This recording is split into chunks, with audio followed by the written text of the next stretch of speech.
Robert Francis Prevost, newly elected as Pope Leo XIV, steps into the papacy at a pivotal moment for the Catholic Church and for the world.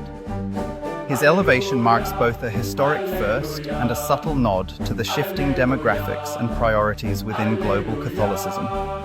Born in Chicago in 1955, Pope Leo XIV is the first American to ascend to the throne of St. Peter. Yet his identity goes far beyond national lines. He is as deeply shaped by his years in Peru and by richly woven ancestral ties that bridge Spain, France, and Italy. From his earliest years, Prevost was immersed in a culturally diverse environment, growing up in a household where multiple languages and traditions intersected. This rich tapestry of heritage shaped his worldview, infusing him with a sensitivity to different cultures and the complexities of identity. Even as a child, the seeds of faith were sown. He served faithfully as an altar boy at his local parish in Chicago, absorbing the rituals and values of Catholic life. From those first experiences, a vocation emerged, guiding him onto a path of service. After years of theological study and discernment, Prevost was ordained to the priesthood in 1982, beginning a journey that would take him far from his Midwestern roots. Just 3 years after his ordination, he felt a new call to serve as a missionary in the heart of Latin America. He moved to Peru, a country grappling with poverty, social unrest, and the challenge of ministering to communities often overlooked by the world. It was in Peru that Prevost's pastoral philosophy truly blossomed. He spent a decade in the northwestern city of Trujillo, where he served as a parish priest and as a theology teacher at a local seminary. He became deeply embedded in the daily struggles and joys of the people he served.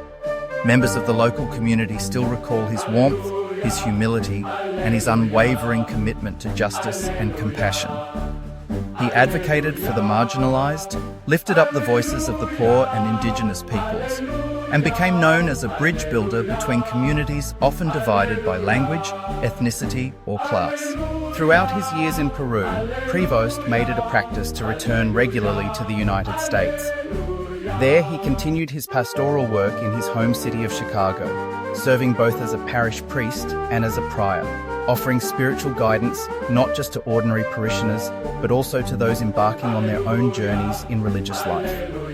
His dual experiences in North and South America created a unique lens, allowing him to understand the common struggles shared by Catholics across continents, while also appreciating the distinctive challenges faced by each community. Prevost's close ties to Peru made him more than an American emissary. In time, he acquired Peruvian nationality and embraced the country as a spiritual home. To Peruvians, he is fondly remembered not just as a visiting foreign cleric, but as a neighbor and a friend, one who shared meals, learned local languages, and stood alongside people in times of crisis. He navigated the delicate terrain of politics, culture, and faith with a steady hand, consistently putting the needs of the most vulnerable at the center of his mission. As his leadership and compassion became increasingly recognized, his ecclesiastical career took on an international dimension. He served in various high-level roles within his religious order, gaining a reputation for his organizational insight and steady judgment. Most recently, he was called to Rome to assist in the governance of the Universal Church, working closely with Pope Francis.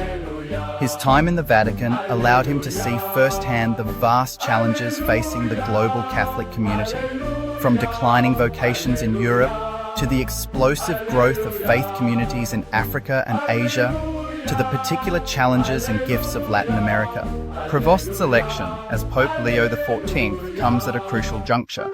The world is witnessing shifting patterns of belief, increased migration, and deep social and economic inequalities.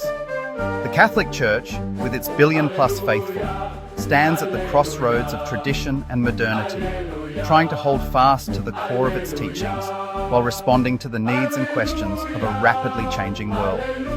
Many observers note that Prevost's deep experience bridging cultures and serving among the marginalized uniquely positions him to address these challenges. Choosing the name Leo XIV is itself a gesture rich with meaning. The papal name Leo harkens to a line of reformers, scholars, and bridge builders in church history. Perhaps most famously, Leo XIV steered the church into the modern social era by addressing the rights of workers and the pressing issues of his time. By selecting this name, Pope Leo XIV signals his intent to build on these legacies, engaging with the modern world, upholding the dignity of work, extending the Church's hand to all those on society's margins. As Pope Leo XIV takes up his new role, his priorities are likely to reflect the values that defined his life as both pastor and missionary. He is expected to place a renewed emphasis on compassion and justice, building on the reforms begun by his predecessor, Pope Francis, and expanding them with an eye to the peripheries of the Catholic world. His deep ties to Latin America may further energize efforts to address poverty, migration, and the needs of indigenous communities. At the same time, his work in the United States and the Vatican gives him a practical understanding of the challenges facing the Church in the West, from secularization to the need for transparency and healing. Above all, Pope Leo XIV embodies a vision of the Church as a global family, a community bound not by geography or language, but by shared values of faith, hope, and love. He brings a quiet humility, listening before speaking, responding to the world not with condemnation, but with openness and a willingness to learn. His story is one of crossing borders, building bridges, and walking alongside those who struggle most. As he appears upon the balcony over St. Peter's Square, the chants of Viva il Papa ring out, echoing that hope. For Catholics worldwide, Pope Leo XIV represents a new chapter, one grounded in tradition, shaped by global experience and opened wide to the future. The world watches as a new pope embraces his calling, ready to serve both the faithful and all humankind with courage, wisdom, and compassion.